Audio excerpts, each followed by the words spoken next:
Oke, kali ini aku mau nerusin alur cerita dari manual Hantu Cantik Tong Tong Part 42. Oke, nggak usah lama-lama, langsung saja masuk ke ceritanya. Di lantai satu kasino, Park Hye-jo terlihat berjudi dan kalah lagi. Tapi dia masih ingin bermain. Lin Feng melihatnya, bukankah dia orang itu? Ye Xuang mengejeknya, dia pria tampan yang terpesona sama das itu. Park Hye-jo seperti sudah gila sama perjudian itu. Entah sudah berapa kali dia kalah, tapi terus saja ingin melanjutkan permainan. Ye Xuang sadar kalau dia sudah terpengaruhi sama aturan di sini yang bisa meningkatkan keserakahan dan bisa mengkorosi pikiran orang-orang. Entah itu manusia atau hantu. Kayaknya itu akan sulit untuk sadar setelah duduk di meja judi. Wu Yue saat itu lari dan bilang, karena aturannya harus bermain satu kali, aku akan pergi dan menyelesaikannya dengan cepat. Lin Feng membiarkannya, dia tahu Wu Yue akan baik-baik saja selama ada roh hantunya itu. Di meja lain, bapak ini tertawa, dia yakin akan bisa comeback melawan hantu kodok ini. Padahal kemarin dia sudah membiarkan istrinya dimakan sama hantu ini. Sekarang dia membawa anaknya. Hantu kodok bilang kalau istrinya itu rasanya enak, dan ayo-ayo saja. Lin Feng melihat kalau ada kasino di lantai atas. Ayo ke lantai atas dan melihatnya. Saat itu Bei Feng menghentikannya. Katanya dia tidak bisa ke lantai atas. Lin Feng bertanya kenapa. Harusnya ada yang berjudi di atas sana bukan? Jika kamu ingin pergi ke atas sana, kamu harus menang 10 kali permainan di lantai ini. Kasino di Zhangin ada 11 lantai. Jika mau pergi ke lantai selanjutnya, dia harus menang 10 game berturut-turut. Taruhan minimal di lantai satu ini 1000 koin hantu dan minimal taruhan akan naik sesuai dengan lantainya. Atau Anda bisa memakai benda yang harganya setara dengan chip taruhannya, seperti senjata hantu, tubuh, jiwa, atau rentang hidup. Yesuang bilang, kalau begitu semakin kau naik semakin banyak keuntungannya. Tapi walau untungnya banyak, pengaruh aturan penginapan ini akan semakin kuat dan mungkin akan bisa dikendalikan sama penginapan ini. Befeng membenarkannya, jika kamu bisa mencapai lantai terakhir, kamu bisa ikut main game final. Befeng bilang sudah membuat taruhan dengan leluhurnya yang juga pemilik penginapan ini. Jika Anda menang, kamu akan mendapatkan semuanya. Lin Feng kagum dengan itu, tapi baginya sedikit roh jahat itu di sini jauh dari cukup untuk ganggu pikirannya. Kayaknya aku harus menantang semua hal di sini untuk menyelesaikan misi dari sistem. Jika itu tidak memberikan hadiah spesial, aku akan langsung membelah jadi dua penginapan ini dan ingin tahu apa reaksi leluhur keluarga Zhang yang arogan itu. Saat itu ada seseorang yang menarik baju Lin Feng. Itu Xiao Ruo yang mau pinjam uang lagi. Dia sudah kalah banyak sampai membuat uang hasil royalti komiknya habis. Ling Luo sampai marah dan ingin menghajar Xiao Ruo. Karena tidak hanya uang royalti itu habis, dia juga pakai uang royalti Ling Luo. Lin Feng pun pusing. Aku hanya pergi beberapa menit saja, dan kau sudah kalah segalanya. Lin Feng terpaksa memasukkan Xiao Ruo ke rumah hantu. Kamu ini sudah tererosi sama aturan di sini. Biarkan King Chu memurnikanmu. Dasar penggila judi. Di rumah hantu ruangan meditasi King Chu, dia sudah menunggu pasiennya yang gila judi ini. Dengan alunan ketukan ikan kayu, Xiao Ruo bermeditasi menghilangkan keserakahannya itu. Sementara itu di meja lain, bapak ini kalah lagi melawan hantu jahat kodok. Dia masih terus ingin bermain, dan bodohnya nggak tahu kenapa dia kalah. Kodok ini bilang, masih mau main lagi? Kau itu sudah tidak punya chip lagi. Hantu jahat di sana bilang, kalau dia ini tidak beruntung dan menasihatinya untuk kembali lagi besok. Tapi si bapak bilang, kalau uang itu dia dapatkan dengan susah payah dan ingin menang besar kali ini. Saat itu anak manisnya menarik lengan bapaknya itu, ayah ayo pulang ke rumah. Tapi si bapak gila ini malah menganggap anaknya itu sebagai chip. Dia menarik tangan anaknya itu ke meja. Dia tertawa dengan serakah dan yakin akan menang kali ini. Permainan sudah dilanjutkan dan hasilnya dadu itu menunjukkan angka kecil. Bapak ini kaget karena hasil itu. Dia kalah lagi. Kodok ini langsung menarik anaknya. Tapi sebelum memakannya ada orang yang datang dan bilang, biarkan dia pergi. Gunakan dia sebagai chip untuk melawan bermain denganku. Itu Lin Feng dan hantu-hantunya. Dia milikku. Jauhkan lidah kotormu itu darinya. Bapak ini yang nggak tahu diri malah mau pinjam uang lagi ke Lin Feng. Aku akan beruntung hari ini dan akan mengembalikannya padamu. Pergi dari sini. Aku akan memotongmu menjadi 2 bagian. Bahkan kalau di dalam penginapan ini. Bapak ini ketakutan dan mengerti. Lin Feng marah sampai itu melantarkan istri dan anaknya hanya untuk berjudi. Kodok ini bertanya, mau makananku ini? Aku sudah menginginkannya dari lama. Aku tidak akan pakai dia sebagai chip di awal. Sampai aku kehilangan semuanya. Selain itu kau tampaknya miskin. Apa kau punya uang untuk berjudi denganku? Hu datang dan bilang akan meminjamkannya koin hantu padanya. Lin Feng menolaknya, itu tidak perlu. Di belakangnya ada hantu yang menciptakan koin hantu, yang bahkan punya mesin pembuatan koin hantu di rumahnya. Ye Xuang menyedikkan jarinya. Das itu, silakan gunakan koin hantu dan senjata hantu di kota hantu. Dengan duduk santai, Lin Feng mengatakan, aku masih punya beberapa uang. Mereka semua kaget bukan main. Mereka nggak pernah melihat adanya tumpukan koin hantu sebanyak itu. Kodok ini sangat gembira dan ingin mendapatkan semua koin itu. Apa yang kau lakukan? Berdiri di sana. Ayo mulai berjudi.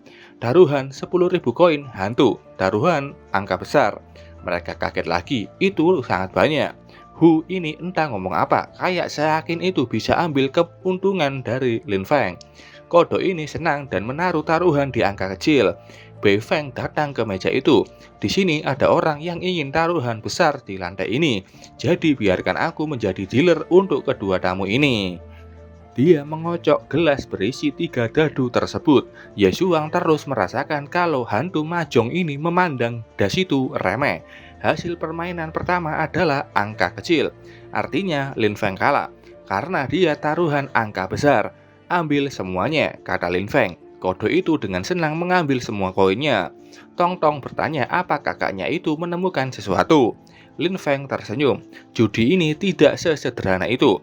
Kita harus main beberapa game dulu untuk melihat trik sepenuhnya. Lin Feng memakai Ghost Ace.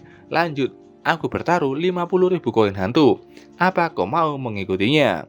Datanglah, aku akan mengikuti taruhanmu. Dia bertaruh di angka kecil lagi. Dalam hati dia mengejek Lin Feng itu tolol dan akan dengan mudah memeras semua uangnya. Isuna melaporkan kalau keserakahannya menjadi kuat. Taruhan selanjutnya pun Lin Feng tetap kalah. Tapi dia malah menggandakan taruhannya menjadi 100.000 koin hantu. Beberapa permainan lainnya pun Lin Feng kalah dan terus menaikkan angka taruhannya. Walaupun angka di dadu itu terus menunjukkan angka kecil, dia terus taruhan dan kalah. Kodok ini senang karena sudah mendapatkan hampir jutaan koin hantu. Semuanya jadi miliknya. Lin Feng senang, benar itu milikmu. Dia sudah tahu apa aturan sebenarnya dari game ini. Dia hanya bermain sama kodok ini untuk melihat seberapa kuat aturan di penginapan ini. Hu dan kawan-kawannya kaget, itu 1 juta koin emas. Dan dia dengan mudah memberikan itu pada si kodok. Kodok ini tertawa. Kau sudah menghabiskan semua koinmu. Apa yang kau pertaruhkan kali ini? Hantumu atau dirimu sendiri? Lanjutkan. Kayaknya taruhan di angka tinggi itu mudah kalah. Jadi aku akan bertaruh 500.000 koin hantu untuk angka leopard. Dan untuk setiap putaran berikutnya akan jadi 500.000 lebih tinggi dari sebelumnya. Koin hantu turun layaknya hujan. Ayo datang dan menangkan semua 50 juta koin hantu ini. Kodok ini sangat senang dan bertaruh di angka kecil lagi. Bei Feng memulai taruhan itu. Aturan tersembunyi yang menentukan hasil dari game di penginapan ini adalah membandingkan kekuatan dan kontrol energi hantu di kedua sisi. Kedua sisi memanipulasi energi hantu untuk menyerang dadu dan bertarung di dalamnya. Pemenangnya akan menentukan hasil taruhannya. Tampak mudah dan sederhana, tapi sulit untuk menyerang cangkir dadu di tangan Bei Feng dengan energi hantu mereka. Dan menembus pengaruh energi hantu Bei Feng agar bisa memanipulasi dadunya. Seseorang harus setidaknya berada di level Nightmare. Tapi bagi Lin Feng itu sangatlah mudah. Bei Feng sudah membuka hasilnya, dan hasilnya adalah 3 angka 6 yang sama. Dan itu disebut angka leopard. Oh, akhirnya aku mendapatkan keberuntungan. Apa kau akan datang lagi? Tong Tong senang dengan kemenangan pertamanya itu. Selanjutnya, aku akan bertaruh leopard di setiap babak. Dan kau bisa menang, entah itu hasilnya tinggi atau rendah. Bei Feng, tolong lanjutkan permainan. Banyak koin hantu ini membuat mataku tidak nyaman. Ye Shuang di dalam hati memuji ketampanan dasitunya. Dan rekannya melotot kaget. Apa dia itu dewa kekayaan? Biarkan aku main juga. Kodok ini sudah termakan aturan serakah di penginapan ini. Dia tidak berpikir jernih dan akan terus bertaruh layaknya orang gila. Das itu, kayaknya dia sudah kehilangan pikiran di bawah kendali aturan penginapan ini. Setelah itu, angka leopard terus muncul. Kemenangan demi kemenangan didebatkan oleh Lin Feng. Semua koin hantu milik si kodok sudah hilang dalam sekejap. Dia menangis koinnya yang habis. Jika kau mau berjudi, kau harus mengakui kekalahan. Jika kau tidak bagus dalam berjudi, kau harus belajar lagi. Sekarang kau ini sudah kehilangan semuanya. Apa kau masih punya chip? Aku akan memberimu kesempatan. Ayo mainkan permainan besar dan menentukan hasilnya dalam satu permainan. Gunakan dirimu dan gadis kecil itu sebagai chip. Jika kau menang, 10 juta koin hantu ini akan jadi milikmu. Kodok ini mulai ragu apakah dia akan mengambilnya. Itu 10 juta koin hantu. Keserakahannya muncul dan terus membujuknya. Itu untuk ikut judi dan mendapatkan koin hantu tersebut. Ya, di bawah pengaruh aturan penginapan, keinginan atau keserakahan itu akan mendorong ke kehancuran. Kodok ini pun setuju dan akan menggunakan semua kepunyaannya. Bei Feng bersemangat. Aku tidak pernah melihat perjudian sebesar ini di lantai 1. 10 juta koin akan menentukan pemenangnya. Dua sisi mulai mengadu kekuatannya di dalam botol dadu itu. Dan hasilnya keluar. Tampak itu bukan leopard. Kodok ini senang bukan main karena mendapatkan 10 juta koin hantu. Lin Feng tertawa.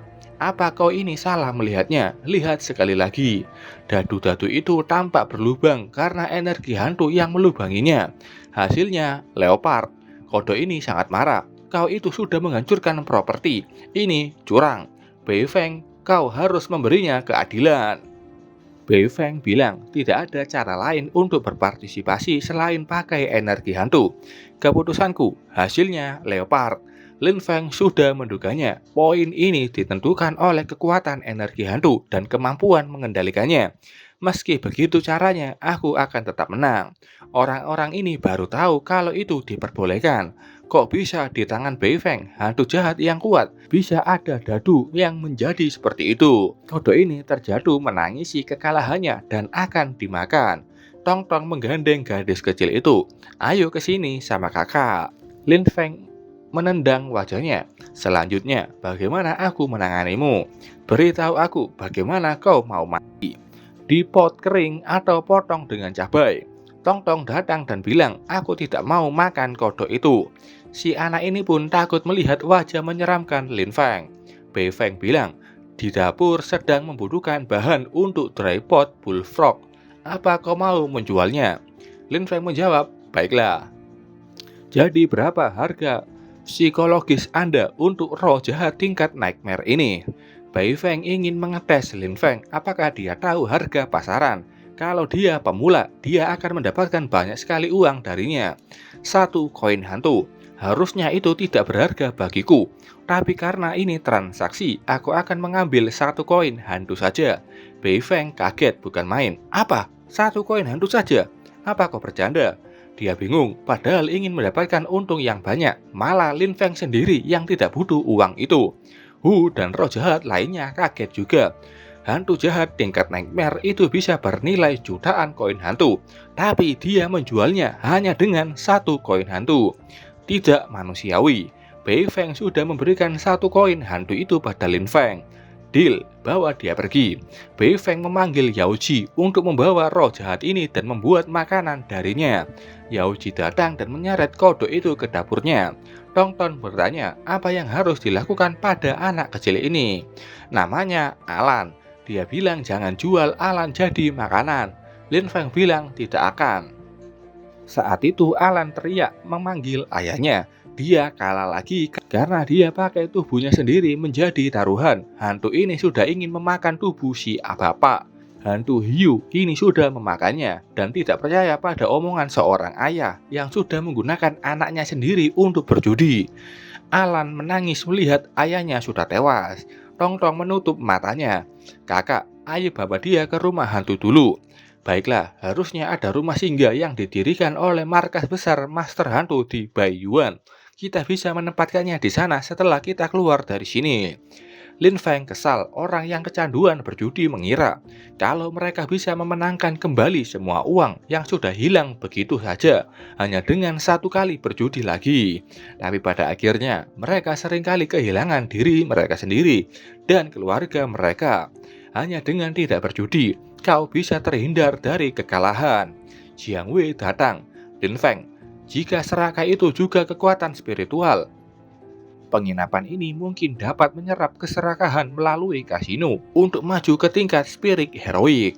Ya, tapi kekuatan jahat seperti itu pada akhirnya akan jadi dewa jahat. Jadi, jika kita membiarkan penginapan ini meneruskan kegiatan ini, itu akan menjadi masalah untuk dibersihkan di masa depan. Sistem muncul. Level 1, menang 1 kali. Zhang In progres 42%. Progresnya hanya naik sedikit. Kayaknya memang menang taruhan terlalu mudah untukku jika ingin menyelesaikan misinya. Aku hanya bisa terus maju. Ini adalah kesempatan yang baik untuk bertemu dengan apa yang disebut leluhur keluarga Zhang. Ayo pergi dan melihat Wu Yue. Jangan biarkan aturan ini memengaruhimu dan ditipu oleh hantu di sini. Wu Yue di sini malah menang besar dan dia pun bingung. Apakah ada orang di sini yang bisa menjelaskan aturannya padanya? Aku tidak ngerti bagaimana mainnya. Dan kamu bilang kau menang. Aku bahkan gak bisa menyimpan seluruh uang ini. Hantu jahat yang melihat itu sangat kesal. Mereka melihat Wu Yue hanya bertaruh acak dan langsung menang begitu saja. Lin Feng dan hantunya hanya bisa tertawa. Kayaknya aku terlalu khawatir padanya. Dari situ, aturan serakah di sini tidak berefek padanya dan keberuntungannya itu tidak normal. Sesuatu terjadi padanya, tapi aku tidak bisa melihatnya dengan jelas. Gunakan Ghost Eyes dengan kekuatan selevel spirit heroik untuk melihatnya. Baiklah, aku akan menyinkronkannya denganmu pakai vision sharing. Setelah itu mereka bisa melihat bagaimana aturan keserakahan itu terlihat. Mulai datang dan ingin mempengaruhi Wu Yue. Tapi roh musang ini muncul. Kau mencoba memperdayaku, Huang Xian. Dengan tiruan seperti itu, kau benar-benar menyombongkan kemampuanmu di depan seorang expert. Isuna bilang itu adalah wujud asli hantunya yang menyebut dirinya Huang. Menurut legenda, dia seharusnya dipanggil Huang Xian. Dalam legenda Baiyuan, dia dan 4 lainnya dipanggil dengan julukan 5 immortal, Ruba, Yellow, White, Willow, dan Grey. Huang Xian mengusir roh jahat itu. Ini harusnya konfrontasi antara hukum yang biasanya tidak terlihat. Dan sang dewa Yellow ini ingin menghancurkan hukum yang memengaruhi Fang Wu Yue. Sementara itu si Grey Fairy menyukai benda-benda berkilau. Isuna bilang kalau Grey Fairy ini sedang mengaktifkan kemampuannya. Itu keberuntungan, membuat Wu Yue menang sekali lagi. Dan saat ini dia mendapatkan senjata level abis yang entah buat apa untuk Wu Yue. Grey Fairy ini membuat keberuntungan Wu Yue meningkat. Lin Feng menghela nafas. Sebagai spirit medium, dia benar-benar kuat. Kayaknya kita nggak perlu khawatir padanya di penginapan ini. Tong Tong bilang Wu Yue itu benar-benar anak yang ditakdirkan. Wu Yue melihat Lin Feng. Aku menang banyak koin hantu tanpa aku sadari. Ayo merayakannya. Dia menarik Lin Feng dan mengajaknya ke pemandian. Bahkan dia langsung menggendong Lin Feng. Ayo pergi mandi. Lin Feng yang seorang pria kaget. Mandi? Kau sudah memberiku makanan. Kepala desa bilang kebaikan harus dibalas. Aku tukang gosok kamar mandi terbaik di desa. Aku akan menggosok punggungmu dengan baik. Tidak perlu. Aku tidak pernah mau kembaliannya. Biarkan aku pergi. Wu Yue tidak melepaskan Lin Feng. Para hantu Lin Feng mulai khawatir. Apa dia dibawa pergi ke pemandian pria atau wanita? Zuan Hua bilang jika dia dibawa pergi ke pemandian wanita, maka Ye Shuang langsung sadar dan berlari menyusulnya. Berhenti, turunkan das itu. Di pembandingan itu ada hantu mahjong yang ingin menjelaskan aturan mandinya. Tapi Wu Yue dengan mudah menerobosnya dan masuk ke dalam. Dengan kekuatan Paman Huang, itu mudah diatasi. Ye Shuang ngebut, membuat lainnya terpaksa mengikutinya dari belakang. Di dalam pemandian wanita, tampak Lin Feng yang sudah dilucuti pakaiannya sama Wu Yue. Ye Shuang tidak bisa melihat das itu karena kabut di dalam sana tebal sekali. Di pemandian air panas, terlihat Wu Yue bersemangat menggosok punggung Lin Feng. Padahal wajah Lin Feng begitu merah karena dia sebenarnya pria sejati. Ye Shuang dan lain-lainnya sudah masuk ke dalam dan dengan malu-malu teriak pada Wu Yue. Tapi Wu Yue tampak tidak bersalah. Kalian semua sudah datang ke sini, ayo berendam bersama. Zuan Hua mendekat, aku selalu yang memberikan bantuan ke Feng Lin mandi. Oh, apa kau ingin lomba menggosok punggung bersamaku? Lin Feng kesal. Tidak, ini akan jadi lebih kacau. Setelah itu, tampak Lin Feng yang pusing karena punggungnya digosok dua orang terus-menerus. Zuan Hua dan Wu Yue saling memuji kemampuan menggosok punggungnya. Lin Feng sendiri sudah 50% progres di Zhangyin berkat memakai pemandian di penginapan ini.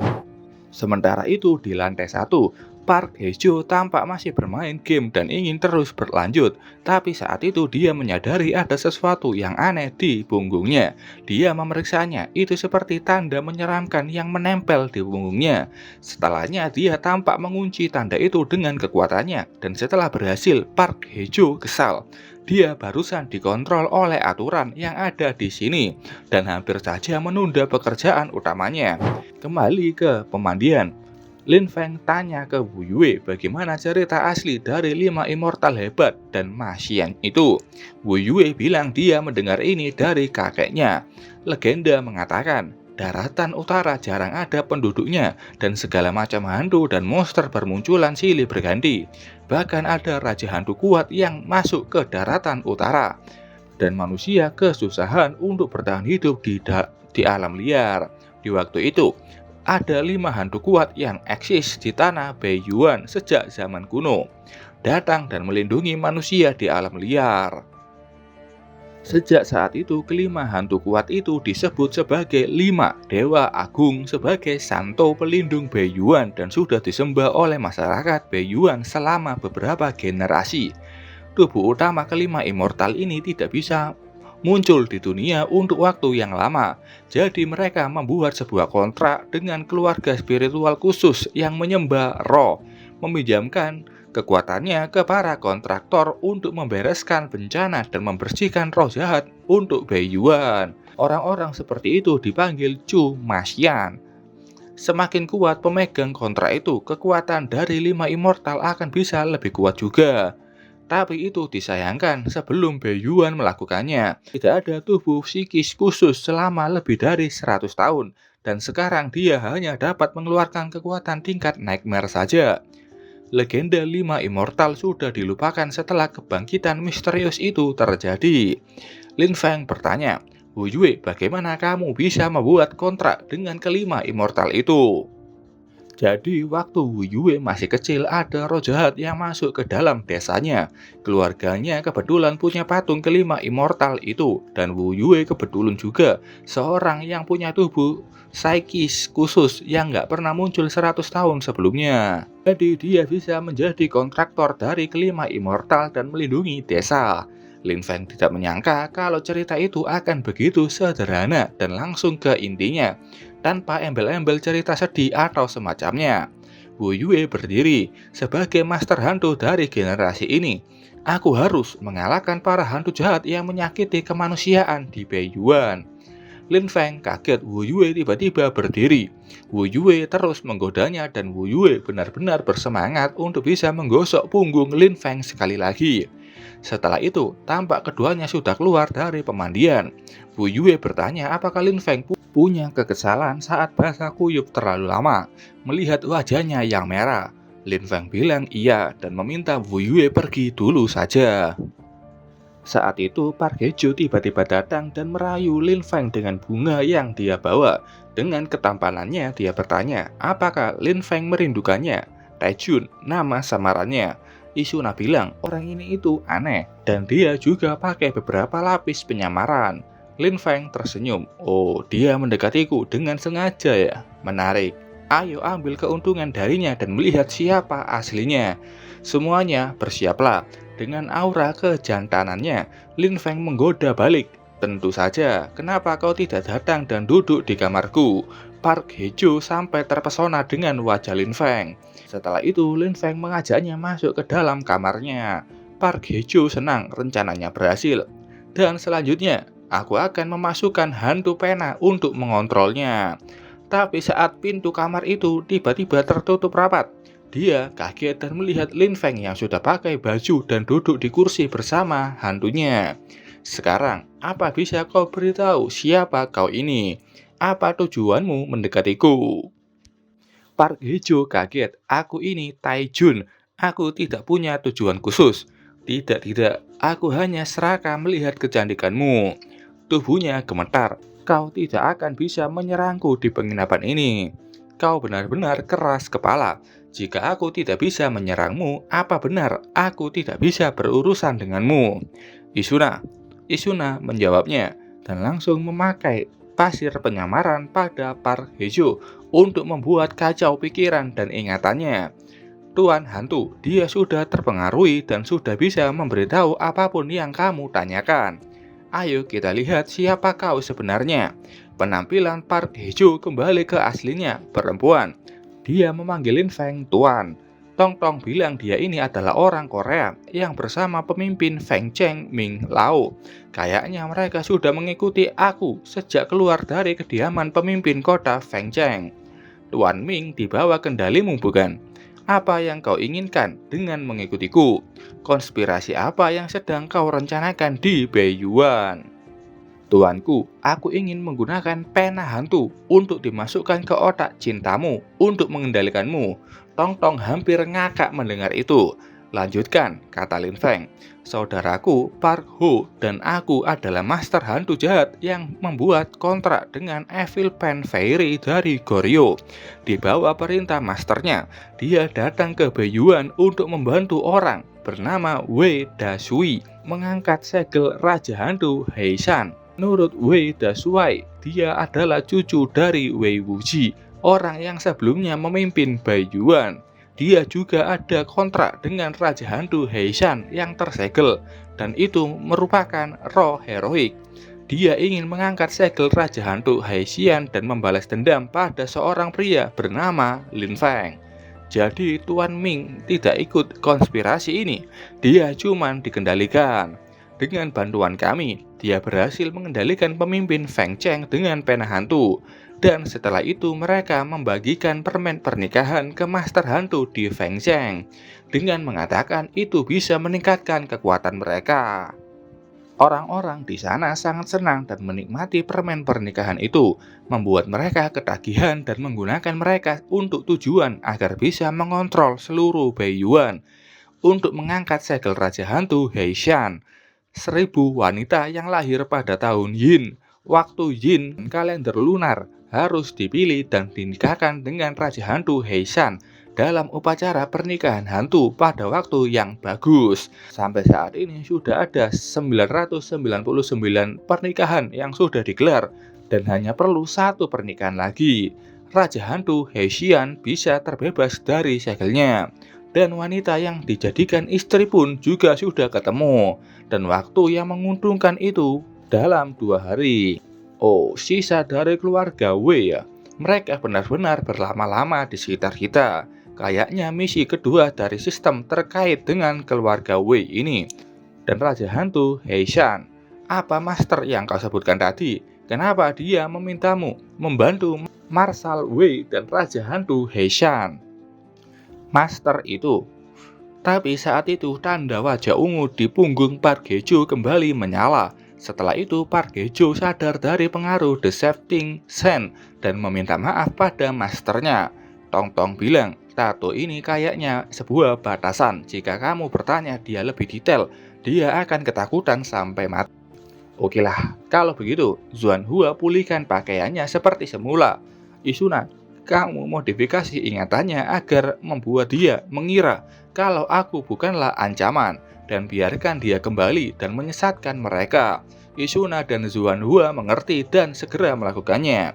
Saat ini, mungkin seluruh Feng Cheng sudah dikontrol oleh ketagihan permen pernikahan itu. Ada juga Raja Hantu tingkat Heroic Spirit yang tersegel dan akan segera terbebas. Aku harus menemukan cara untuk campur tangan di pernikahan selanjutnya. Dan juga sosok yang dipanggilnya Master itu. Di balik mereka, saat ini diketahui Deira dari Koryo membentangkan tangannya sampai ke timur dan mungkin dia adalah dewa jahat yang menakutkan. Masih ada 11 lantai dan kita harus menyelesaikan kasino ini secepat mungkin. Tong Tong bersemangat. Setelah itu tampak Lin Feng melanjutkan permainannya untuk segera naik ke lantai selanjutnya. Kali ini dia sudah menang 8 kali berturut-turut dan membuat orang-orang di sana kaget dan bingung kenapa dia bisa sekaya itu. Saat itu ada pria yang datang tidak takut pada Lin Feng. Dia membawa segepok uang di tangannya. Tapi sekali permainan sudah membuat dia kalah dan bangkrut. Ling Luo dan Xiao Ruo membantu kali ini. Ling Luo menarik orang-orang yang kalah dari Lin Feng dan Xiao Ruo mengambil uang milik lawannya. Tong Tong bilang sudah ada 8 roh jahat yang kehilangan nyawa dan uang darinya. Apa yang akan kakak lakukan pada mereka? Jual semuanya ke penginapan sebagai bahan makanan dan harganya 1 koin hantu saja. Bei Feng, aku serahkan sisanya padamu. Bei Feng sudah memberikan semua koin hantunya dan dalam hati dia menyebut Lin Feng itu perempuan aneh dan menakutkan. Apa ada orang yang mau bertaruh denganku? 10 juta koin hantu ini menunggumu. Selanjutnya aku akan hanya bertaruh pada angka leopard dan kamu akan menang apapun hasil gamenya. Sekali menang, Lin Feng bisa naik ke lantai selanjutnya. Roh jahat ini hampir saja kena pancingan Lin Feng dan akan kehilangan nyawanya. Untung dia masih berpikir jernih dan menolak tawarannya. Kakak, hantu-hantu itu sebelumnya sangat kejam, sampai membuatku takut pada hantu yang tersisa. Benarkah? Kayaknya aturan di lantai pertama ini belum cukup kuat. Hanya saat kamu duduk di kursi judi, kamu bisa merasakan efek dari aturan keserakahan dan terus berjudi. Saat itu datang orang yang familiar dan mengagetkan semua orang di sana. Itu si Hu dan 2 rekan bodohnya. Dia bertanya apa benar akan berjudi dengannya. Tidak masuk akal, aku sudah pura-pura bodoh sampai tidak bisa naik lantai. Lagi pula pemimpin kelompok Samete dari kelompok Zhanggai memintaku untuk berduel di Feng Cheng lusa. Aku tidak sanggup kehilangan orang ini. Aku harus mendapatkan senjata level spirit heroid itu. Sudah duduk, nona cantik, kita bersatu untuk melawanmu.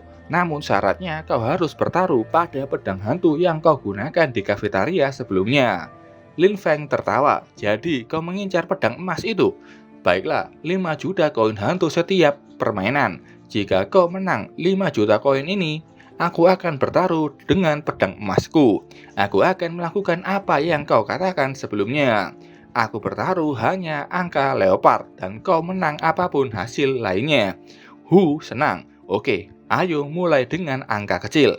Hasil pertama leopard dan dengan senang hati sudah menyerahkan 5 juta koin hantu itu ke Lin Feng. Katanya dia belum serius dan akan mulai sekarang. Apa itu akan jadi perbedaan saat kau serius atau tidak?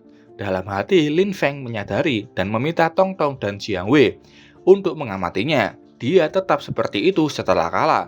Lihat apa trik yang dia gunakan. Keduanya menjawab, laksanakan. Saat itu Gu tampak menggaruk lehernya dan bertaruh angka tinggi. Bai Feng memasukkan dadu ke gelas dan akan memulai taruhan keduanya.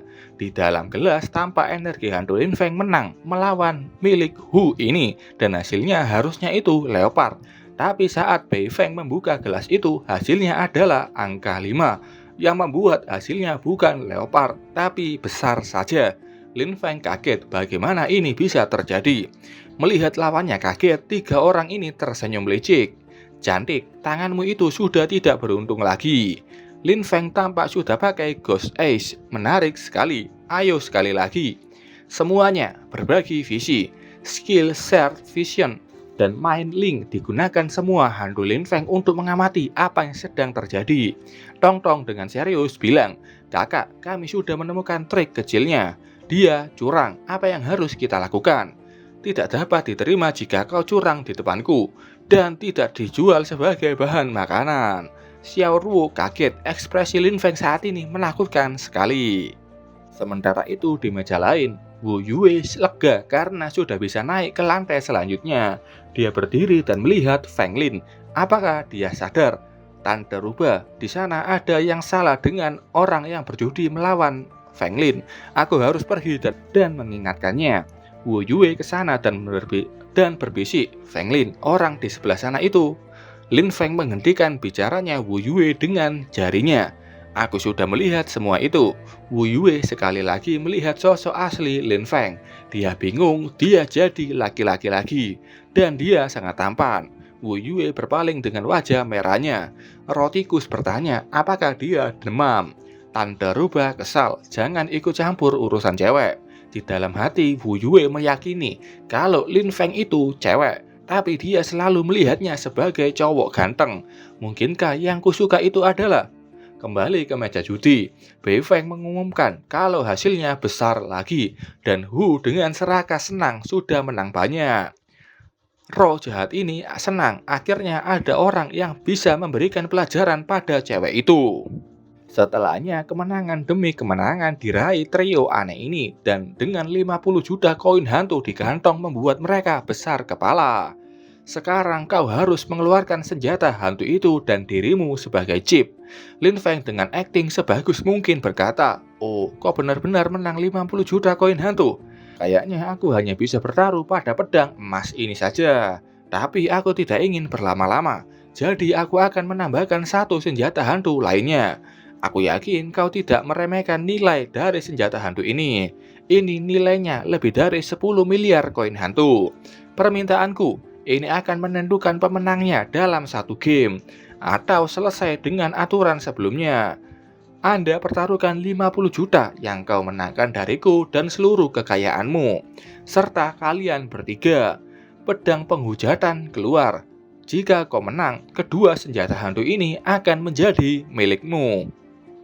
Sebagai provokasi agar mereka menerima syarat itu, Ling Luo dan Xiao Ruo berakting menjadi orang lain dan tahu kalau itu adalah senjata tingkat Heroic Spirit, The Heavenly Crystal Sword. Dari energi hantu yang keluar saja, itu pasti level Heroic Spirit. Kalau tidak tahu, kamu benar-benar dungu. Mereka langsung setuju karena energi hantu itu tidak bisa berbohong. Lucifer di rumah hantu kesal, itu pedang penghujatanku. Biarkan aku yang bermain kali ini. Hu yang sudah termakan aturan keserakahan di penginapan ini pun begitu senang. Satu lagi, aku akan mendapatkan senjata level heroik kali ini. Hu dengan senang tidak mempermasalahkan syarat Lin Feng. Ada satu rekannya yang bilang ada yang salah. Situasi ini sama seperti sebelumnya. Hu kesal dan menamparnya. "Apa kau menyamakanku dengan kodok bau itu? Tidak peduli jika kau tidak mempercayaiku, tapi kamu harus percaya pada hantuku." Dia langsung percaya, triknya ada pada hantunya. Dia dengan sombong bilang, "Taruhan saja seluruh kekayaan kita, termasuk diri kita sendiri." Lin Feng dengan tenang bilang, "Baiklah, aku akan menyambutnya kalau begitu." Oke, sampai sini dulu ceritanya. Terima kasih buat kalian yang sudah nonton video ini sampai selesai. Sampai ketemu di video selanjutnya. Bye-bye.